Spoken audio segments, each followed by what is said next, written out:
Hello, there you are. I hope you're doing well.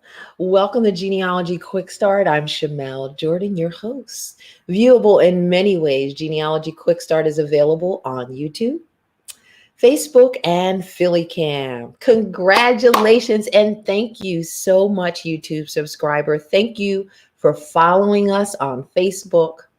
Nice to see you, Philly Cam viewer. Thank you for being here. It's always great to connect with you. So please subscribe and follow. In this way, sometime we might go out onto the road and we'll know where we should go. And don't forget to share Genealogy Quick Start with friends. Um, I'm going to pop so you can subscribe just in case you're not subscribed to us. I'm going to put that into the comments for you. And so realize this show is live. And so we want to make sure that we interact with you. We want to know where you are. If you have a genealogy group, give some love, because genealogy groups is where the heart is, right? So welcome back. If you are joining live or in replay, please remember to tell us where you're from. So I've done all of that with Hollis's face on top of my face, and that's okay, because I wanted to make sure you got that link. Hello, how are you doing? Welcome, all of you guys. Please make sure you subscribe and you like us on Facebook. So what's going on today? So we have some fun going on today. We have two quick starts for you. I have some books sitting here, and I got to remember to, share these books and some other interesting things that I just found out about. But I want to tell you one thing. You see that plant back there? That plant is live and vibrant. It looks gross and dead. I need help with my lighting. I'm going to figure it out. But please know, I'm not sitting in like some dead plant zone. Okay. So let's talk about today. We have Holly G. We have Hollis Gentry. And Hollis is coming in to help us to tone our research muscles. Okay. Are you ready to tone your research muscles? This is kind of a different talk than we're used to, but really it's the same kind of thing that happens in genealogy. It will help you in ways that you probably don't even realize yet with your research. Also, from Michael, we have, those obituaries. And obituaries are like a gold mine and frustrating at this very same time. I had an incident with an obituary. And so when this happened, I understood how this happens, because my mother is one of 12. And I helped write an obituary, and one of them were left off. Oh my gosh, the pain. Like, I still feel that pain. So I get it. But Michael is here to help us with that. All righty. So let's go ahead and bring on Michael. And no Jim today. I'm so sad. Yeah, he's on some kind of thing called a vacation. I'm not really sure what that word is, but that's where he supposedly is at. I do have the cat here for backup if we need something. Yes, so if we need someone. we should be good to go today. So Michael, before we get to your quick start, you have so many interesting keepsakes from your family. And you said it's a combination of a blessing and a curse. You wanted to show us something that you have that I thought was pretty interesting. Yeah, you were asking me for some filler at the start of the show. So I've got these report cards from the 1940s for my mother. And I've had them for a while, and I never had pulled them out. And of course there's the report card with her name and the school and her grades and how many days she was gone and whatever. And then of course my grandparents, I guess grandma, their signatures, has signed them in the back. And I forgot, but in some of them there was a picture. Trying to hit the camera. There was a picture of her. So I got first grade picture, and I forget what there's another one here. They all did not have them. I don't know. Grandma was apparently pretty good at keeping them, but in the other one, this says second grade, so I'm not sure what happened in the later grades. She grew up. But I was not expecting. I'd forgotten in the old days they would do that when I was a kid too. Put your school picture in with your report card. So I got some signatures that I already had, but I got some more pictures. On Did they top talk about her? Because I know on the back of my report cards on the remarks it says talks too much. Did your mom have anything that was going on? I don't think any of these had any. There really wasn't room for. This one says very good, Connie, on the. Not sure if you can see that. I think that's about as. On the side. Oh yeah, there wasn't a lot of room. There just was not a lot of room. Look, we had a whole. What did your report cards look? Our report cards had a big fat section. Yeah, mine were bigger than these. Was she good in math too, Michael? I thought not too bad. Not too arithmetic. Yeah, it was an A or an A minus on the one that I pulled out. So so those were pretty good. Fantastic. So many cool records out there. If we have some time today, I'd like to know kind of like, what are you doing with all this stuff? You have so much, and preservation is key. Like you're preservation. You're the keeper of the family stuff. And we know you have your little grandson there. That's true. And the one thing about the preservation, I think there's a couple things to keep in mind. Your goal of preservation is to maximize the chance somebody else continues to preserve it. And because that's your goal. And one way is to not create any more bulk than necessary with your, I mean, I'm joking, but I'm serious. Okay, I know. So what do you mean when you say bulk, Michael? Well, I know there's individuals that are big fans of making big old scrapbooks and putting lots of other paper and ephemera in there. And the thing with that is those things get bulky, and it might be, it's great creative. I get that. But when you're dead and gone, what can happen? What is somebody going to want to preserve that big thing, or are they just going to want the pictures that are in there? So okay, I want you guys to weigh in. I want you guys to weigh in. Are there any scrapbookers out there? Do you agree with Michael? Are you creating something that's going to be difficult to preserve, or do you feel that what you're doing is actually preserving them? It's like my parents' wedding album. I'm going to strip all the pictures and pitch the album. Just because it's too much thing to do. Are you destroying? It's too much provenance of that album by doing that, Michael? I'll include. That'll be attached to the pictures. But okay, I want you guys to weigh in. It's just bulk. You've got to cut down on the bulk. Not to mention it's plastic. I hear you. Probably not archival either. You just had to throw in the P word so I could back off of you. Yeah, right? yeah, I did. Yeah. Let's say hello to who we have here. Wayne is number one today. You're on the road, Wayne. Be safe, Wayne. Be safe. We also have Dean Henry from AAGG. Go AAGG. We have Paula from West Deptford. We have Linda down in Florida. I talked about Florida all week. We have Quint from Draper Quintilla from Cleveland, Ohio. I'm spending time with Dr. Debbie too. Hey, Judy from Chicagoland. Hey, Denise from DC. And there we have Jenny. So you said you have your grandmother's report cards from the 1930s and 1940s. Pretty cool. So Jenny, what are you doing with those? How are you preserving them? And are you a scrapbooker? Do you believe, Michael, to get rid of that bulk?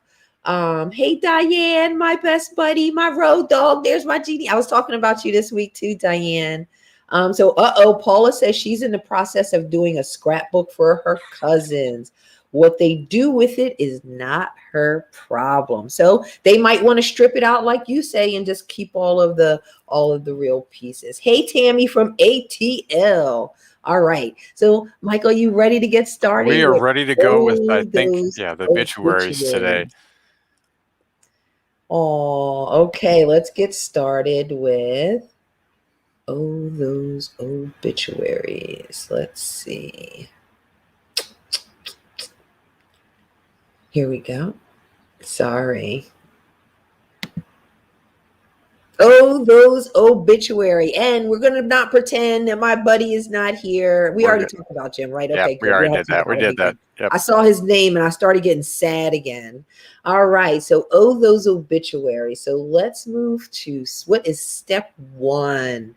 And what do you mean by those obituaries? First of all, what do you mean by we love obituaries? Is in joy or is in a little bit of pain. You also wanted an alliterative title, so that was the other thing there. It's just they're like any other source. You got to take them with a grain of salt. In the essence of this presentation, I like to use them as a problem-solving tool. If you're if you're stuck and are needing something to do, one approach, which is part of what we're going to talk about today, is just to take what's in the obituary if you find one and see if you can prove every statement that is in there. Find some other source or documentation for every statement that is in the obituary. If it says they're survived by 14 grandchildren but don't name them, see if you can figure out who they are. Same thing with other relatives that are given not numeric quantities of relatives in that category, but they're unnamed. See if you can figure out who that was. Maybe I should have said 12 aunts and uncles and then listed them. Then they would count them and say, oh, she left one off, instead of me listing them. That's good. I'm gonna start doing that, Michael. You know, because sometimes people there can be errors in those totals. I've seen obituaries where it just says many grandchildren and many great grandchildren, and I'm thinking they can't decide how to count, or there may be some issues there. You know, maybe some issues there they're trying to avoid, and so instead of giving a number, then you just say many, and then nobody's feelings are hurt. And I wish they would at least list the grandchildren. Can we make that a law? Like, you need to at least count the grandchildren. Well, we could say about 32, right? At least try, right? Make an attempt. All right. What's step one for those obituaries? Well, I think step one, you got the PowerPoints coming up there. I think step one is to find it. Step one is to choose an obituary. Choose an obituary. I see it there. Yeah, I think we've got a couple examples. I think we got 3 examples. Oh, yeah, we do. If I remember right. Let's see what the first one was. And you actually said choose an article, because everything might not be an obituary, right? Right. So what does that mean? There could be a death notice. It's not really an obituary. If it's a newspaper, there could just be a mention of somebody's passing, but not a legitimate obituary. And all of those things can contain maybe not as many details that are as are in an obituary, but significant details similar to what would be in a legitimate obituary. And in rural obituaries, or I'll say this and we'll talk about the one that's on the overhead, the person might have a legitimate obituary in the paper, and then if there's a gossip column in the paper, look in the gossip columns for that part of town or that town where they died, because there may be additional information about the individual in the gossip column. Yeah, so I think the moral to that story is, when you find something, don't stop. Don't stop looking. Keep looking, because there may be more discussion of that. So exactly. This is one from 1903. Triple great grandma, I believe it is. Some things to remember. It says she was born in Darmstadt, Germany. Maybe she was born in Darmstadt. She could have been born close to Darmstadt, and that was just the town they threw out because Haugen nobody ever heard of. It wouldn't fit on a page of a newspaper. And Darmstadt, I'm joking, but maybe not. And Darmstadt was made more of a reference point for people. Okay. The one thing about this one that I kind of frustrated with, it says, as a young girl. I almost hate that phrase, because I don't like vague phrases. I don't know what they mean. Right. And what some people may think is a young girl might not be quite what somebody else thinks. In part because, in this case, did she come with her parents or not? If she's a really small child, then she probably came with at least one parent. But if young girl means late teenager, she couldn't come over here by herself, very, very plausibly. There's a lot that's not mentioned here. First, actually, no husbands are mentioned in this that predeceased her, either one of them. So there might be a lot of details that are left out. What I thought was interesting, and this didn't click with me until I read it when I sent it to you. On the top of the right-hand side, she has been an invalid, but then she fell down the stairs. Kind of had trouble wrapping because my version of invalid doesn't think of them as going up and down to get into the basement when she fell down to the cellar. So I'm not sure what happened there. But the thing is, I've got names and dates and locations. Those are all. What is grip? I remember Fred Sanford on Sanford's Son used to say, "I got a case of the grip." Do you know what the grip is? Does anybody know what the grip is? I'm sorry to bring that up, but I saw she had the grip. Yeah, put that in the chat, because the modern technical word for that is, somebody will have that in the chat, and we'll pop that on. But I think I want to say a stroke was the cause that was on the death certificate. Okay. And keep in mind, what could be in the obituary, second or third hand information in terms of the death, which could be different from what's on the what's on the obituary. But again, each statement, each fact in here, we're going to talk about chronology down the road. There's something you could try to prove or document from other records. Let's look at our next obituary you have. Who's this? This is an uncle. And did you do one where it's zoomed in, or was this the only one we got? There we go.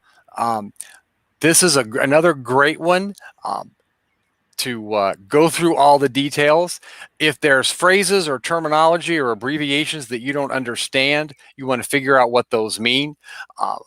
It mentions GAR. If your person's not familiar with what the GAR stands for, you're going to want to go look that up. It's Grand Army of the Republic. It refers to the Union Civil War Service.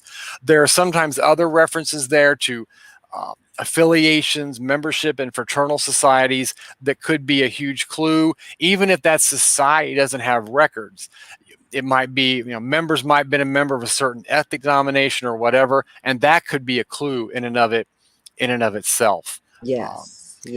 And also keep in mind with some of this, especially he's 93. Why am I pointing at it? I do that all the time. He was 93 when he died. A lot of this information is extreme, what I would call. I find it interesting that multiple of your ones list the months and the days. Is that common for any particular group to do that? Because I'm not used to seeing that. My Germans would do that, just tended to, not all of them. You want to keep in mind. Oh, it's a German thing. This guy, I don't think his first name is Frederick, but I don't think he's an uncle. I'm not sure if he was a German heritage or not. You want to keep in mind, though, that when it gives days, months, and years, that could be off for two reasons. Did they really know what the exact birth date was? And did the person doing the age calculation, we're going to talk about math skills ever so briefly here, did the person doing the age calculation know how to do the subtraction and the carrying or the borrowing when they did this, to figure the age out to the I wish they would have months and listed the the years. Children. Yeah, his siblings are not listed. Keep in mind, he's 93. The grip was the flu. Somebody's mentioning here. Yeah, I saw that. I think. And I lost my train of thought when I went to that. But keep in mind, he's 93. A lot of this is extremely secondhand. You think about secondhand information because one of his kids is likely giving that information. It mentions the church reference you were talking about. So there's a lot. It mentions his migration. So another thing that you could do with this would be to plot out, on a map where he lived, all the locations that are mentioned in the obituary. You're jumping. I'm sorry. I notice here it says funeral services were conducted. Right, because this was printed after the. Okay. Yeah, this wasn't a weekly. I'm guessing this was a weekly. It's a rural Missouri. It's a weekly newspaper. What does Fine Holly just arrived? Where do you see Fine Holly? It's the last line. That's an advertisement at the drugstore. The druggist. All right, so druggist. Yeah, they just the advertising gets thrown in everywhere. That has nothing to do with his funeral. Okay. Yeah, that's the line there is indicating. I'm glad I left that. I got lazy and left it. I'm glad I did that so we could make that. No, they put those ads in there like that. Real one or two line classifieds that weren't in the classified ad section. So let's move on to step 2. So after we've picked the article or obituary, then we want to move on to step 2, which is to transcribe the obituary. And like with anything, transcribe it exactly as it is written. Do not, if you want to be a proofreader, go out and get a legitimate job doing that. Right. Transcribe it exactly as written. And in this one, there's one error. Well, there's several errors, but it refers to his wife as Mrs. Murphy instead of Mrs. Neill. It uses her maiden name. We like that. See that little sick right there? Yeah. And there's a couple years that are off on this too, but that was the one glaring error. And of course, whenever you transcribe something and you see a glaring error, SIC is what you want to indicate there, to indicate that is not my mistake. That is what it really said. And this is my way of saying I didn't make that. I didn't make that mistake. Trying to think what else is stupid, idiot, something. Yeah. Right. So you want to transcribe it. I like this idea. You write it out. Yeah. And because that helps you with step 3, right, which is to create a chronology. because then you can do, because I think that's what you did for the one you've included. There's a lot of copying and pasting here.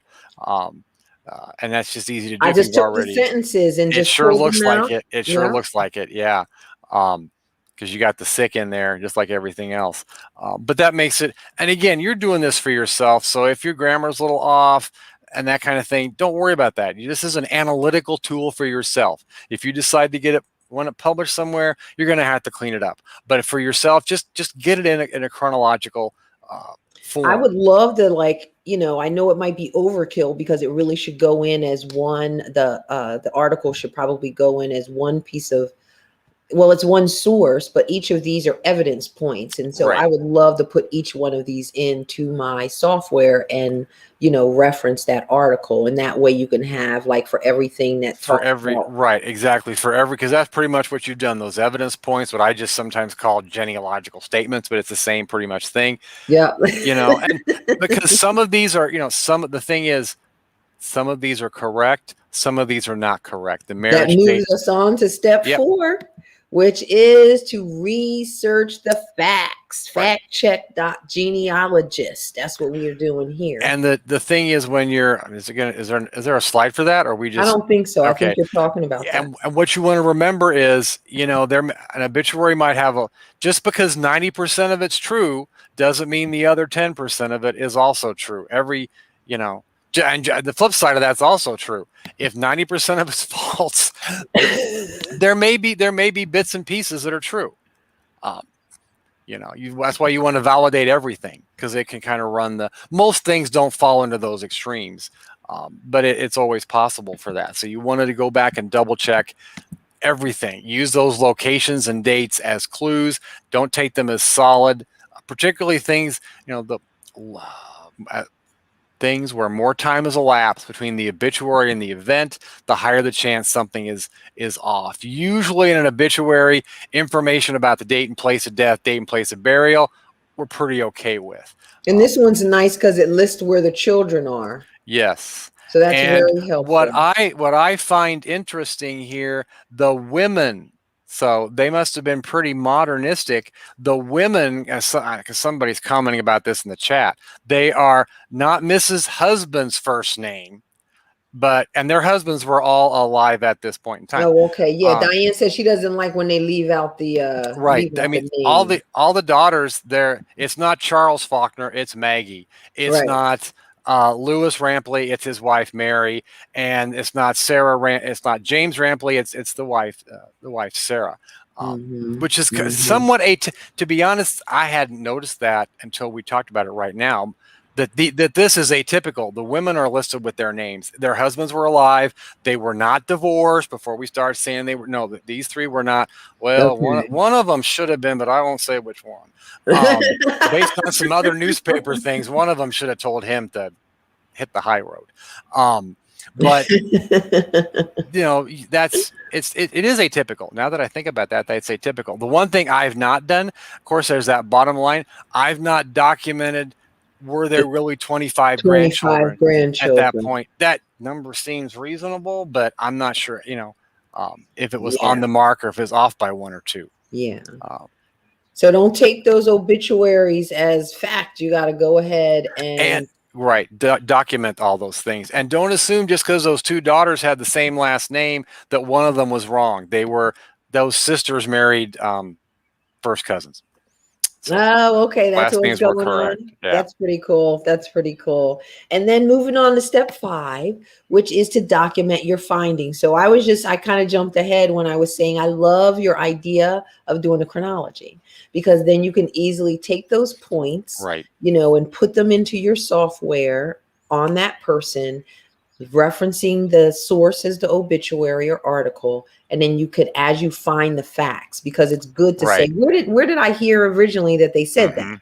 Oh, I found that in this article that was, you know. So how do you document your findings? Well, just pretty much like you were, you know, tagging those genealogical statements, those evidence points, tagging them with the obituary first, because that's where you found them. And then if you find something else, if it agrees with that, then you tag that exact same statement. If it disagrees, you're going to have to make a new statement. So Wayne wants to know, is it proper to separate the sons and the daughters or list them in order of birth? Well, you mean in the this Like when you obituary? list the children, because sometimes they put the daughters and then the sons. I think they're, sometimes it's an age. It really kind of it's It depends. preference I of guess it's whatever. really. Sometimes I it's like it in age. age. But in terms of how they are, because I'm not sure if this is his question. This is what I'm going to address, because it's a good point too, I think. Are they listed in order of birth in the obituary? Is it the boys? Is it the girl? Or vice versa, the women first and the men? Other times they will group them geographically to make, if the residences are listed, all the ones in this town, all the ones in that town, then break them out so they're not repeating some words over and over again in terms of an editing thing. Yeah. In your software course, you put them from oldest to youngest if you've got that. But it can be hard to tell in the obituary if that's how they're listed. Oh, and there's Annette. Hey, Annette. She said timelines help us to find the That's correct. gaps. That is so for sure. So let us take a look at the full quick start. As soon as I could see my mouse. There it goes. How you doing? All right. Let's look at, those obituaries. So step 1 is to choose an article. Step 2 is to go ahead and transcribe that article. Then step 3, you want to create a chronology. Step 4, research the facts, factcheck.genealogy. And then step 5, document your findings. Many ways to do that. Mostly it is to use your genealogy software. Hey, Ramona. Hey. There's Ramona. The comment she adds is always check your tail and make sure you've got all your sources covered. That's her additional comment.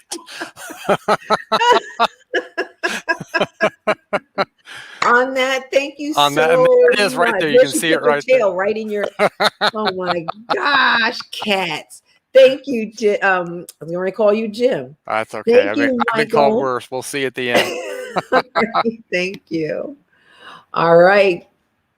That was great. That was great. I just want to just do research all the time. I just want to go and straighten everybody up. I want to just pull out all my obituaries and just chronologize everything. And this is what happens when you spend time with genealogists. You figure out you still have so much work to do. Have you ever met someone who said, I'm almost done? They're not really doing genealogy, or they're not really a lover of genealogy now, are they? But I know someone who would never, ever say she almost done anything, because there's always something to do. And that is my friend, Hollis Gentry. Oops, I'm trying to add her and she's not here yet. Hello, Hollis. How are you? Fine, fine. So nice to have you here today. Lots of fun. So Hollis came up with this really great idea. No prompting whatsoever. Really interesting title called, and I'm ready, Hollis. Oh, wait a minute. Something's going on. I'm really, I actually talked about this recently. We're gonna hold on and let's need people to see my muscles, because they little now. When we get done with this, they're gonna be pumped up, right? I'm gonna be ready for WWF, right, Hollis? Yes. So I don't know if we can even describe what it is without just doing it. What do you think? Yeah. Well, it's a very simple, it's something that we do already, but we don't think of it from this perspective. It's a matter of searching for the sake of searching. But it feels like that. I liken it to an athlete constantly practicing. You know, the basketball player who dribbles without thinking about it. Eventually, he learns how to anticipate that ball coming to his hand. You think about Simone Biles. You know, she's got to constantly vault and jump and flip and do whatever in order to, you know, land and whatever. Wait, you gonna turn us into Simone? Yeah, I didn't know you was gonna do that. We gonna be the Simones of genealogy. And so this is just using something that you normally do.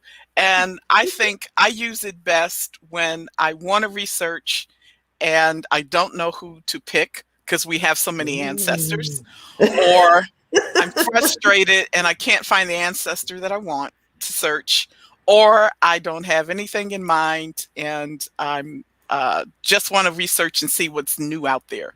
So you are speaking our language, Hollis. So let's go on to step one. So step one is to choose a name, person, subject, or story. Yes, you can focus on someone. I like to pick random people, or I like to pick random subjects. Like I'll get in a mood for slaves. I'll get in a mood for, looking for free people of color. I'll be in the mood for something different. Like I don't know anything about Swedish history or Swedish genealogy, or just anything, and I'll just start searching for it. And sometimes I also use this technique when I am encountering a database for the first time. And I want to get a sense of that database. Or I've looked at it for a bunch of times. Now, we all know that Ancestry and Family Search release databases before they're 100% complete. Yeah. So first time around, when we're all anxious to look at those databases, we may not find our target ancestor in there. And so sometimes, you get frustrated, you can't find them, don't give up. You try all of the search techniques, searching for the name that's been misspelled, everything under the sun. And before you let go, just play with the database. So we're going to do that on a step. We're going to show you some really interesting ways that she's playing with the database. And I'm pretty sure everyone's going to get some good tips. So this is, this is one of the people that you chose. Did you want to just tell us, just tell us maybe why, who he is and why you chose. At the museum, I work with the curatorial staff. So I perform sort of deeper level research for them. They have research assistants, but sometimes there's data that they can't find. And so they turn to me and they'll give me a narrative. I pick it apart and figure out how to approach researching the individual. So sometimes it's not even related to my own research. I have a name. I know this person existed. I'll have a biography, and then I call it free-form searching. I try to figure out where to start. Searching for the individual. And, typically I will go to Ancestry to anchor that person in a date and time. And then Hollis, what was the question about this guy? So why was this guy important? What was the question? What was you on the hunt for? This is similar to what we just discussed in the obituary. Think of obituaries and biographies as being very similar. Being written at different times. His biography identified his parents as a Jewish merchant and an African-American mother. And that was it. No name, no name. And they had an estimated date of birth. They weren't quite sure when he was born and where he was born, but there were conflicting places of birth listed. And all of the biographies that I saw, because I searched for them, none of them named his mother. So that was, that's a major. So she was hidden. She was hidden. Well, that's what that's what was assumed. Okay, so that was his story. That was his story, and you were on the hunt for who the mother was. And the other part that was so significant about it is this guy's born in the 19th century. He was the founder of the art department at Howard University. He died in 1969. So there should have been some documentation of his parentage. Yes, if he knew it, I mean, I also thought there was a possibility that he may have been adopted or raised by other individuals, which is why he didn't know the actual names. Okay. And that happened a lot in the South, Okay, yeah. So tell us what's the story with this one. This is... So this is another research project that came to me from one of the curatorial researchers. And this is one of those moments where I just had a really good hoot and laugh, because I said, I know one day I'm going to get a genealogy question related to an animal. And, initially I thought they were going to ask me about a dog's pedigree. And I was just waiting to read that, that didn't happen. But this is a case where this is a dog who was the unofficial mascot of the Postal Service. Oh. So his name was Oni the dog. and he traveled around the world. He traveled primarily Go by train. Oni. Go Oni. And you see on his back all of these dog tags. Well, as he visited different places, the local residents would send dog tags as gifts, or they would mail them to Albany, which is where he was somewhat based. And and that poor dog, they created this little vest or coat for him, and he used to walk around with these dog tags on him, so you could tell he's coming because he's making this sound. Well, it's a sad story.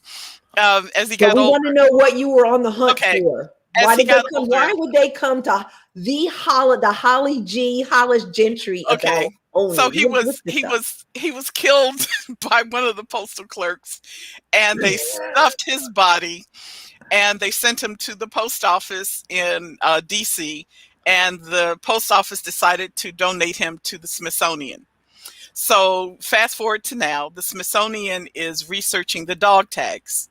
Okay. And trying to connect his path of travel to the dog tags. And so they had one that had an individual's name stamped on it, and they were checking the person's background to see if this was the correct person that they found in the census. Okay. And so they had a target name, and they wanted to see if I could determine if this person was actually employed by the post office. Oh, and okay. If this was the individual, because we're creating an interactive to trace his path. So, it's a migration of a dog. Oh, that is so cute. Okay. We're tracing a human, according to his connection to the dog, which is usually the reverse, Very cool. So those are two that you were put on the hunt for. Yes. And so then step two is to go ahead and choose an online resource to search. So you mentioned Ancestry, you mentioned Family Search. Of course, there's like newspapers as well. Yeah. But what I really want to get to is your next step is step 3, which is to search and test fields. So you were kind of alluding to this earlier about why you do this. So you want to tell a little bit about why you do this, and then we'll show your examples of what you do. And these aren't specific to the cases that we just talked about, correct. But they're kind of in general to test the database. So this is just great stuff. Talk to us, Hollis. So you can pick a database, any database, pick a field, any field, pick a term, any term, and test it in all of the fields to see what kind of results you get. Typically, you're looking for the ancestor. We have ancestors who have first names and surnames that sound like the reverse. We have people who have first name that looks like a surname, and the surname that looks like a first name. Yes. And so I started to develop that as a strategy for looking for instances where the names were reversed. Because if you have, one example I was using was a man named Hawkins Wilson. Oh, Hawkins Wilson. Yes, our guy, Hawkins Wilson. Yes. The freedman from Virginia who was trying to reunite with his family from Galveston, Texas, connected to Juneteenth, of course, for this holiday. But I started searching for him in databases with his name the way that it should have appeared. And then I reversed it into the different fields.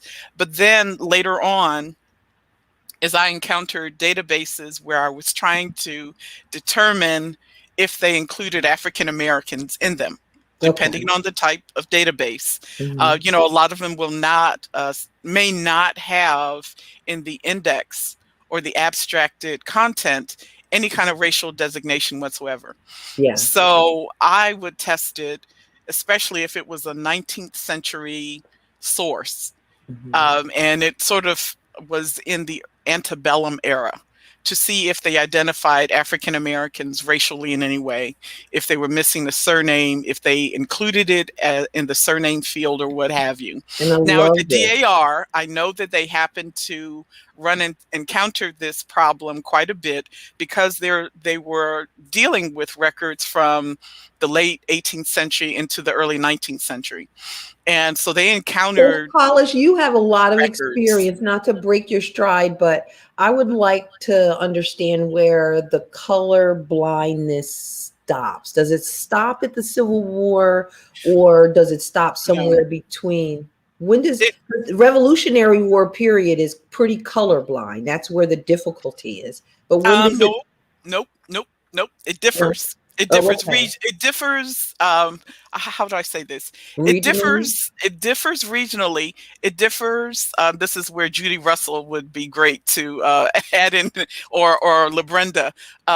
It differs regionally according to the law, and if there are restrictive laws that refer to any group of people, don't just restrict it to African Americans, but for African Americans, if there are laws on the books that restrict any kind of activity, they're going to know what they are. There are going to be some references to them depending on if those laws are applied to them. So there are instances, and we know this, there are all the anomalies. Yes. There are individuals who aren't treated as African American, they're treated as white. I mean, that's the terminology, that's the mindset. So this is one of those examples of early. You're about to make me bring out my what's that movie with Jamie Foxx and Erykah Badu's in it? You want me to treat him like a white man? I think it's Django. Django, yes. So the Connecticut town birth records, they're similar to ones you'll find in Massachusetts as well for an earlier period of time. In some instances, they did segregate the records, or they might have added free people and Indians at the very end. I know in Massachusetts that was very common, but there were also instances where they were including African Americans without the racial designation. It's a mixed bag.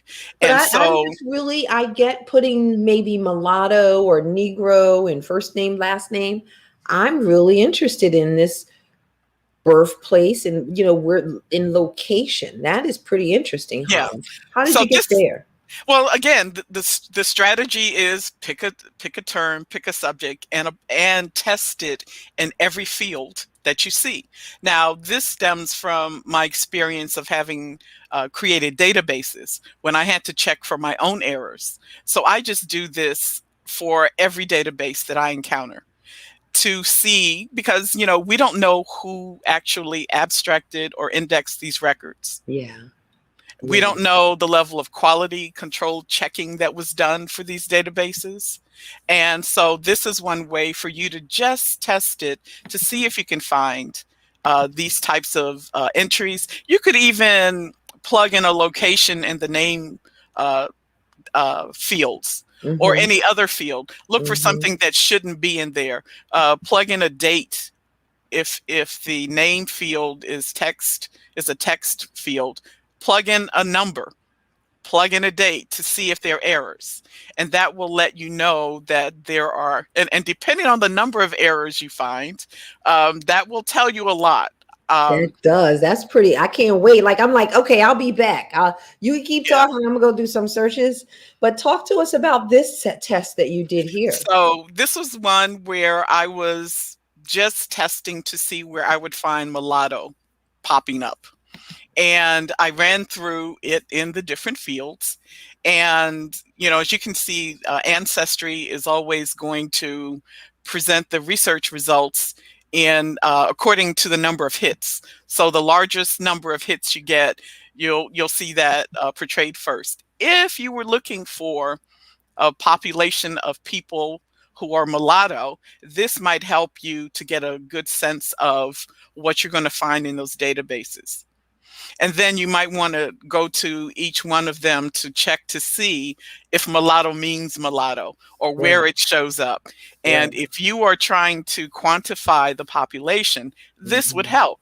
I was doing another research project for Asian Americans, for Chinese people in America. And sometimes, they didn't have surnames when they first came here. Or if they did, it wasn't translatable to whoever the recorder was. And so they would just say Chinese man, or, so you can find instances of things like that. So you could look for, especially in eras where you have a lot of immigrants coming in, and their names may not be as standardized as one would anticipate or expect, especially if you've got a neighbor giving information for someone in the census. They might just say he's Italian. That may not be his last name, but it may show up. So you've kind of gone on to kind of observing and comparing what you see, and a lot of analysis there. I love that. That's fantastic. So I want to get to the to like your find. So you kind of opened up a lot there with just kind of playing around with databases, because we do get to that point where we're just like kind of exasperated, but we still want to keep going. We got that last little kick in us. We still got a little gas in the tank. And so this is a cool way to do that. So after you do those searches and observe, you want to search for additional sources. And I want to share what you shared with me, some of your finds. So on herring, let's see, you found some really good stuff on herring.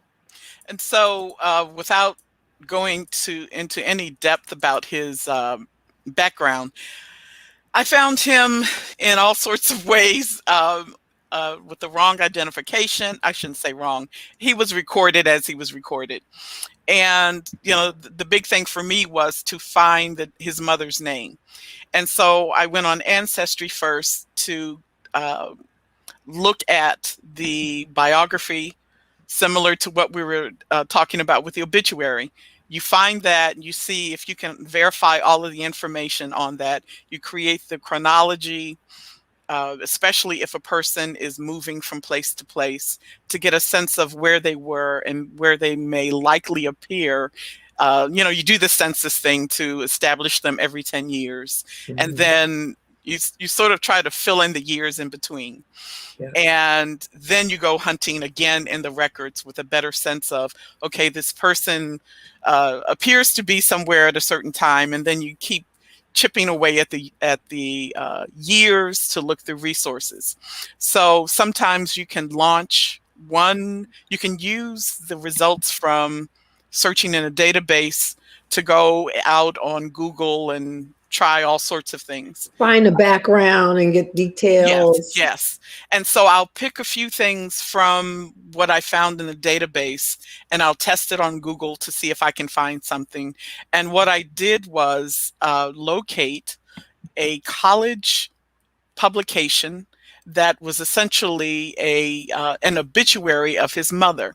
The beauty of it was I was able to find this article that identified his mother by name, didn't mention the father, which I didn't actually expect, but identified his brother, their occupations, the place where his mother was based, where she was born. It says she leaves 2 devoted sons. Devoted sons. Yes, which means there's a connection that one can trace further. Then it identified the people who formerly enslaved her, which, just blew me away when I saw this. But I was asking this other question. It's like, who is this woman to have this obituary published in this college newspaper? She doesn't appear to have been a professor, but if you read into the story, she was employed there at one point.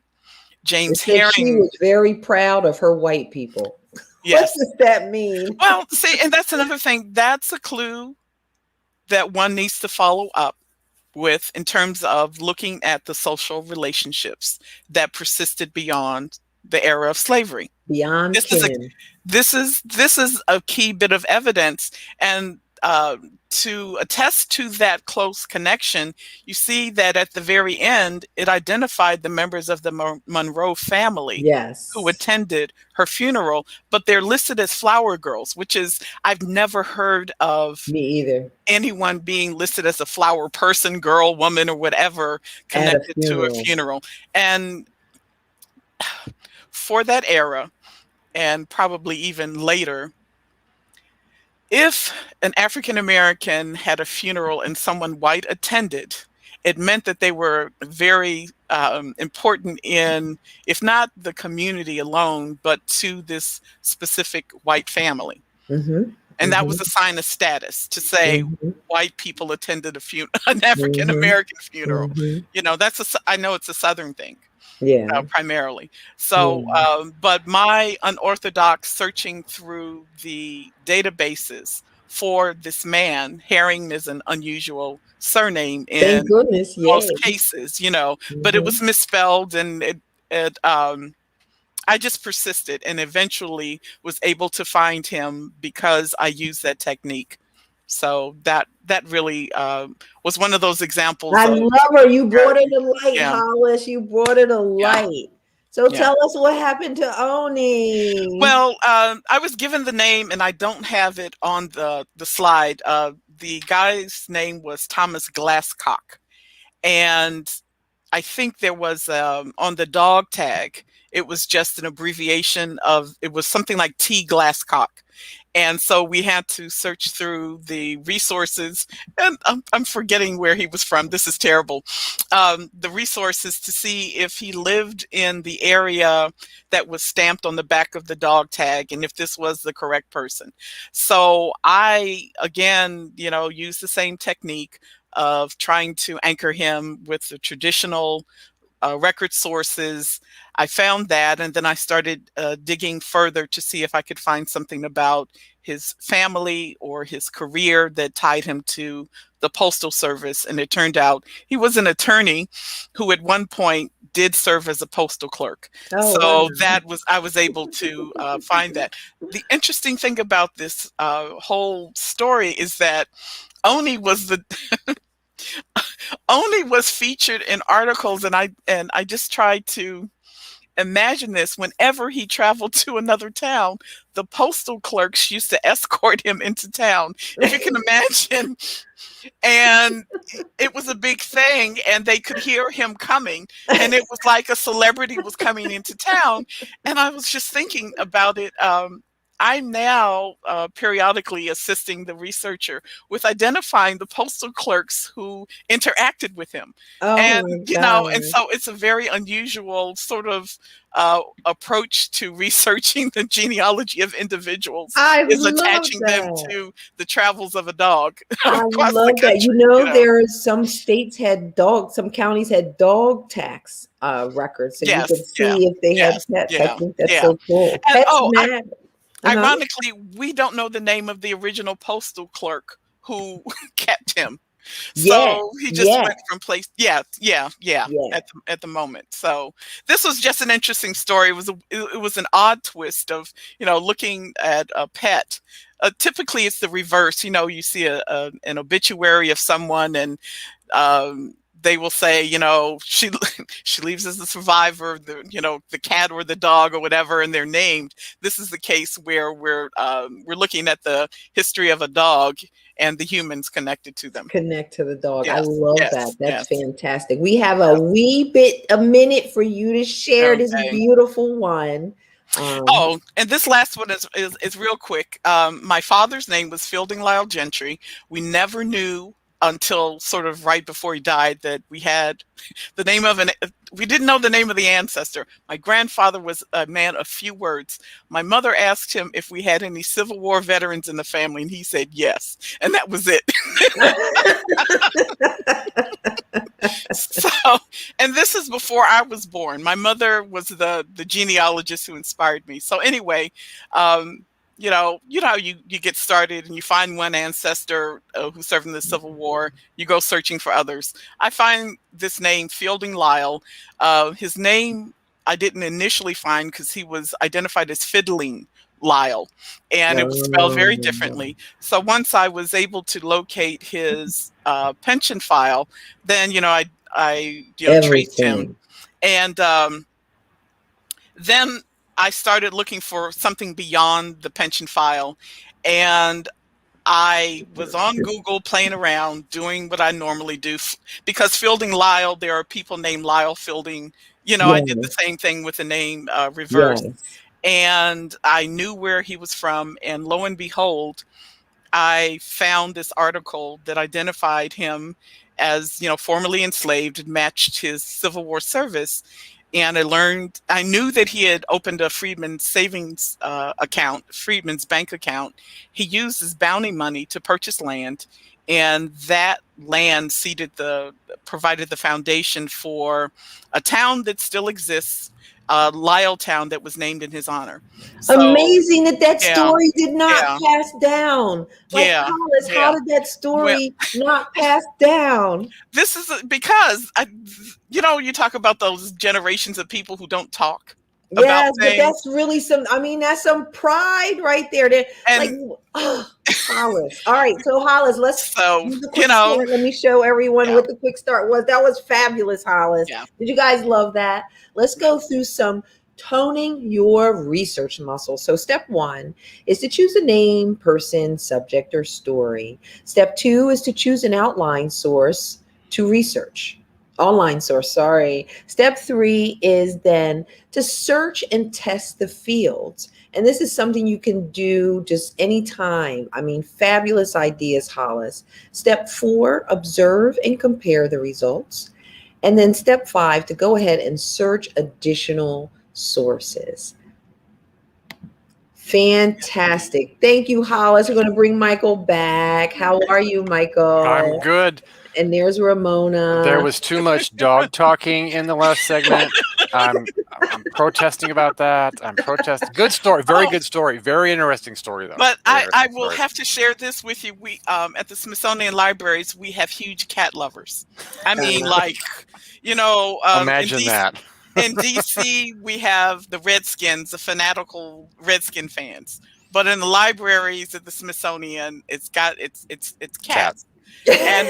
And one of our presenters was showing us a database, and she showed us, there are all these famous cats in the world, and I had no idea by name. I didn't know. So there's dozens of famous cats. So Michael, it seems like a lot of people agree with you.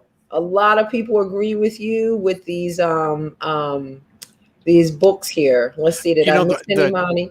So the one comment I want to make, go ahead. Because I think the reason why people do some of these things is to preserve the stories, and that's great. That's great. I would, you can write those down in your own handwriting. If your own handwriting is crappy or not so great, you can bleep that out. But type them up and include it with the picture, because pictures and family ephemera jog memories. There is no doubt about that. Explaining what they mean, the provenance, all that's good stuff. And if you want to record that, which is great, write it down, type it up, journal it or something, because you want to preserve those stories. And you don't want to lose them, but you just want to make it, I think, as easy to pass on and preserve as possible. Agreed. We all agree. Yes, we all agree. Make it as easy as possible. Everyone, oh my God, Hollis, Holly G. Thank you. I love having you on the show. I hope you will come back again. Michael, as always, you did the job of 2.5 people, even when Beidler's here. We're not telling Beidler that. Everyone, thank you so much for joining the show. We really enjoyed all your comments. Have a fantastic week. Bye-bye. Thanks, guys. Hollis, Bye. don't leave. Okay.